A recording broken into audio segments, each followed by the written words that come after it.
لڑکے نے عجیب سی آواز نکالی اور کھلونے پھینک دیے۔ نہیں، جرمی دل کی گہرائیوں سے چلایا، لیکن اسی لمحے لڑکا چاروں ہاتھ پیروں کے بل فضا میں بلند ہوا اور بہت زور سے نیچے گرا۔ جرمی خوف زدہ ہو کر بھاگنے لگا۔ سلیپر کار کے خاتمے پر وہ اس شخص سے ٹکرا گیا جو ایک کیبن سے نکل رہا تھا۔ لڑکے کی موت کا گواہ جرمی بوکھلا اٹھا، لڑکے کے چوہا بن جانے کا شاہد۔ اس کی حالت غیر ہو رہی تھی۔ اس نے گھبرا کر ادھر ادھر دیکھا، آس پاس صرف اس ایک شخص کے اور کوئی نہ تھا۔ اس نے بلیو بزنس سوٹ پہن رکھا تھا۔ اس نے اس آدمی کو دھکا دیا اور دوسری بوگی میں گھس کر دوڑنے لگا۔ باتھ روم میں گھس کر اس نے ٹھنڈے پانی کے چھپاکے مارے، تاہم اس کے ذہن اور اس کی آنکھوں میں وہ چہرہ ناچتا رہا۔ بزنس سوٹ والے شخص کا چہرہ اس نے صرف ایک نظر دیکھا تھا اور اسے ایسا لگا تھا جیسے وہ کسی لاش کا بے تاثر چہرہ دیکھ رہا ہے۔ اس چہرے کو دیکھ کر اس وقت تو اس کو خوف کا احساس نہیں ہوا تھا، لیکن پھر جب وہ باتھ روم سے نکلا تو وہی شخص باہر اس کا منتظر تھا۔ جرمی ایک لمحے کے لیے خوف زدہ ہو گیا۔ اجنبی نے اس سے کچھ نہیں کہا تو وہ مطمئن ہو کر اپنی سیٹ پر واپس پہنچ گیا۔ تاہم جب اس نے اجنبی کو بھی آتے ہوئے دیکھا تو اس کا دل دک دک کرنے لگا۔ اجنبی نے اس کی طرف دیکھا تک نہیں بلکہ اس کے سامنے والی نشست پر بیٹھ گیا۔ اس نے اخبار کھول لیا۔ جرمی نے عورت کی طرف دیکھا، وہ سو رہی تھی۔ 1 گھنٹہ گزر گیا۔ باہر برف کھلے میدانوں میں گر کر ان کا بورا رنگ سفید بنا رہی تھی۔ بوگی میں مکمل سناٹا تھا، صرف ٹرین کی ایسی آواز آ رہی تھی جو خاموشی کا حصہ بن گئی تھی۔ برف۔ جرمی چیخو پکار کی آوازیں سن کر اچانک ہی بیدار ہو گیا۔ برفانی طوفان میدانوں سے گزر کر ٹرین کے اندر بھی گھس آیا تھا۔ یہ کیا ہو رہا ہے؟ عورت بھی بیدار ہو گئی، لیکن پھر برفانی طوفان انہی کھڑکیوں سے واپس چلا گیا جن سے اندر آیا تھا، اور بوگی میں نمی کا نام و نشان تک نہ رہا۔ عورت نے ادھر ادھر دیکھا، جرمی کا ہاتھ چھوا اور پھر سو گئی۔ کمال ہے، کوئی چیز گیلی تک نہیں ہوئی۔ کسی نے عقب سے چلا کر حیرت کا اظہار کیا۔ ہر شخص اس عجیب و غریب واقعے پر بحث کرنے لگا، لیکن جرمی پریشان ہو گیا۔ وہ آنسو بمشکل ضبط کر رہا تھا کیونکہ اسے اس بات پر ندامت تھی کہ اس نے برف باری کا خوف ہی کیوں دیکھا۔ اسے احساس ہونے لگا تھا کہ وہ منحوس ہے، وہ جو بھی منفی خواہش کرتا ہے وہ پوری ہو جاتی ہے۔ اسے اچانک ہی ایک عجیب سے خوف کا احساس ہوا۔ وہ جانتا تھا کہ لوگ منحوس افراد کو زندہ جلا دیا کرتے تھے۔ اس نے ایسی بہت سی کہانیاں سنی تھی۔ اس کے دل میں بے اختیار فرار اور پہاڑوں میں چھپ کر زندہ رہنے کی خواہش مچلنے لگی۔ اسے یقین تھا کہ اگر وہ ایک بار پہاڑوں میں پہنچ گیا تو کوئی بھی اسے تلاش نہیں کر سکے گا۔ اس نے ادھر ادھر دیکھا، اس بار اسے سہم جانا پڑا۔ وہی اجنبی اسے گو رہا تھا۔ جرمی سمجھ گیا کہ یہ شخص اس سے واقف ہو گیا ہے، وہ اس کی اصلیت جان گیا ہے۔ پھر بجلی سے چمکی۔ جرمی کو احساس تک نہ ہوا کہ کیا ہو رہا ہے۔ اس شخص نے بڑی پھرتی سے جرمی کے منہ پر ہاتھ رکھا، اسے اٹھایا اور اپنے سلیپر کیبن تک پہنچ کر جرمی کو اندر پھینک دیا۔ اس سے قبل کہ جرمی اٹھتا، اجنبی نے اسے ہلکا سا دھکا دیا جس کے باعث جرمی دیوار سے جا لگا۔ دھکا شدید نہ تھا، لیکن جرمی کو ایسا لگا تھا جیسے اس کی ہڈیاں تک چرمرا گئے ہوں۔ اگر تم نے اونچی آواز کی تو میں تمہیں قتل کر دوں گا، اجنبی نے غرا کر کہا۔ وہ سسکیاں لیتے ہوئے جرمی کے گرد گھوم رہا تھا، پھر وہ اس طرح رک گیا جیسے کسی نتیجے پر پہنچ گیا ہو۔ تم انتہائی غیر معمولی بچے ہو۔ اس کا لہجہ نرم تھا۔ اس نے یہ جملہ رک رک کر اس طرح ادا کیا تھا جیسے وہ لہجے پر قدرت نہ رکھتا ہو۔ تم اس ٹرین میں کہاں جا رہے تھے؟ اس نے پوچھا۔ ڈور سٹی۔ وہ عورت تمہاری ماں ہے؟ نہیں، میرے والدین مر چکے ہیں۔ وہ سسکیاں لینے لگا۔ انہیں میں نے مار ڈالا۔ اجنبی کی آنکھیں اور چھوٹی ہو گئی۔ گڈ، اس نے سرگوشی میں کہا۔ کیا کسی کو یہ اندازہ ہے کہ تم کیا کچھ کر سکتے ہو؟ جرمی سسکی لے کر آ گیا۔ برفانی طوفان، لڑکا چوہا بن گیا۔ ایسی صلاحیتوں کا علم کسی اور کو ہے؟ جرمی نے سر ہلا دیا۔ تم جانتے ہی ہو کہ اگر کسی کو تمہاری ان صلاحیتوں کا علم ہو گیا تو وہ تمہیں مار ڈالیں گے۔ جرمی کانپ اٹھا۔ میں آئندہ ایسا نہیں کروں گا۔ نہیں، اجنبی نے پہلی بار مسکرا کر اس کی طرف دیکھا تھا۔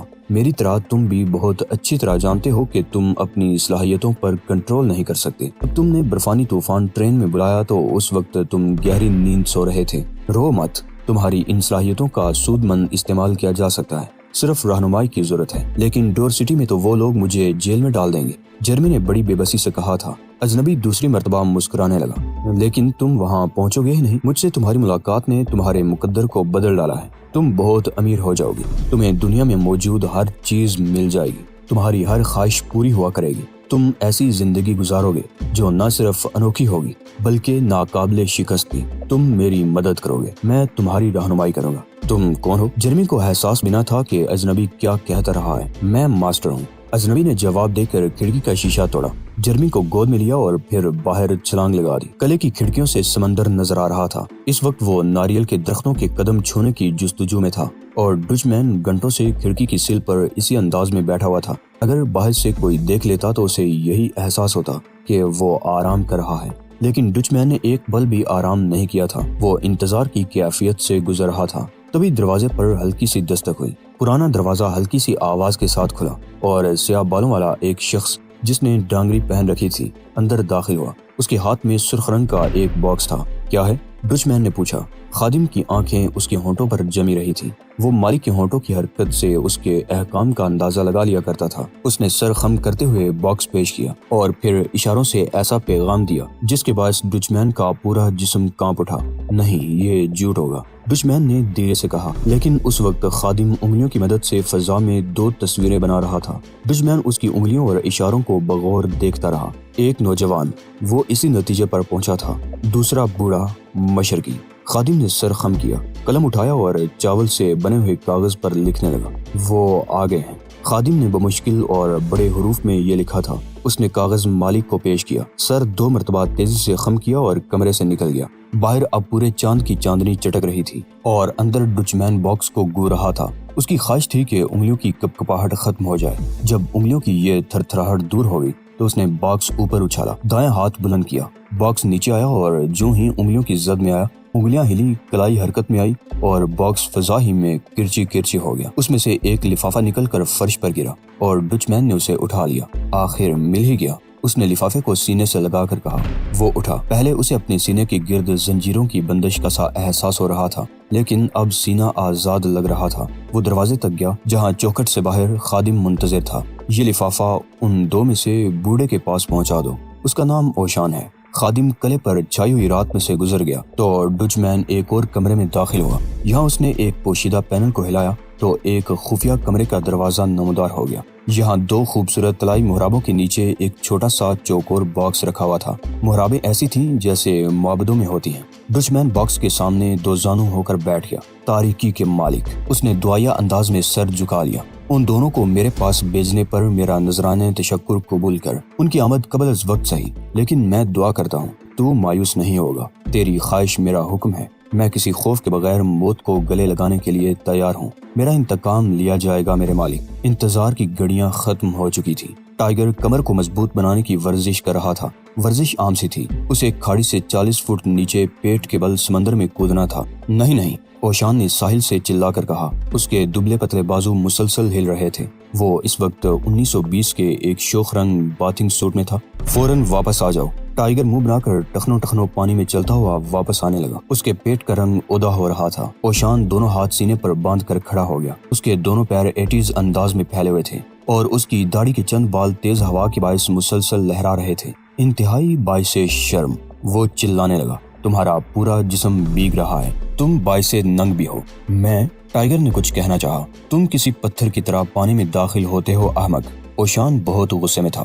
یہ بات میرے پیٹ سے کہیں لٹل فادر، میرا پیٹ کسی ایسے پکے ٹماٹر کی طرح لگ رہا ہے جس کو توپ سے داغا گیا ہو۔ پانی صرف 1 فٹ گہرا ہے، یہ گہرائی ضرورت سے 9 انچ زیادہ ہے۔ اوشان نے برا سا منہ بنا کر کہا۔ اس وقت اس کی آنکھیں رخساروں کی ہڈیوں کے اوپر 2 چمکدار بٹنوں کی طرح نظر آ رہی تھی۔ فلائنگ وال کی ورزش ہلکے پھلکے انداز میں اس طرح کرنی چاہیے جیسے کوئی آبی پرندہ پانی پر بیٹھتا ہو۔ اس قسم کی غوطہ زنی میرے گاؤں سناجو میں بچہ کر لیتا ہے، لیکن سناجو کی تعلیمات شاید تم جیسے غیر ملکیوں کے لیے زیادہ سہل نہیں۔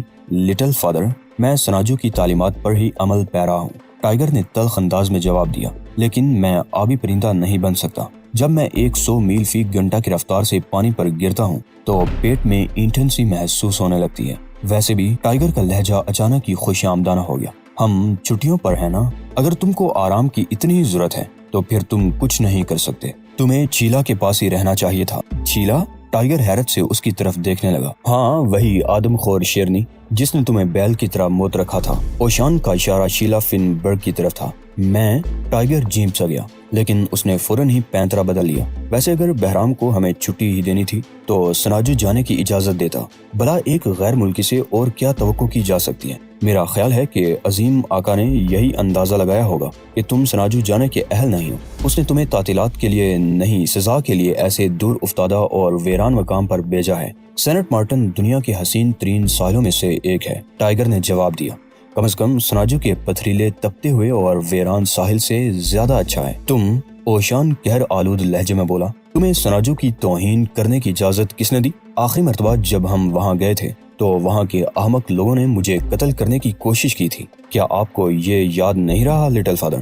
ہاں، غالباً انہوں نے تمہیں فلائنگ وال کی توہین کرتے ہوئے دیکھ لیا ہوگا۔ اوشان نے بڑے اطمینان سے جواب دیا۔ انہوں نے آپ کے لیے بھی قالین نہیں بچھا دیے تھے، ٹائیگر نے کہا۔ ان میں سے بیشتر اس حقیقت کے باوجود نوگان کے ساتھ تھے، آپ انہیں سونا بیچتے ہیں۔ وہ خود کو ماسٹر آف سناجو کہلواتا تھا۔ یہ ماضی کی بات ہے، اوشان نے ٹالنے والے انداز میں کہا۔ اب سناجو موسم بہار میں بہت خوبصورت ہوتا ہے، آؤ میں تمہیں فلائنگ وال کا مظاہرہ دکھاؤں۔ اوشان نے ساحل تک کا فاصلہ محض چند قدموں میں طے کیا اور پھر پانی پر چلنے لگا۔ اس کے پیروں کے صرف تلوے بھیگ رہے تھے اور ایسا لگ رہا تھا جیسے وہ پتھر کی دیوار پر چل رہا ہو۔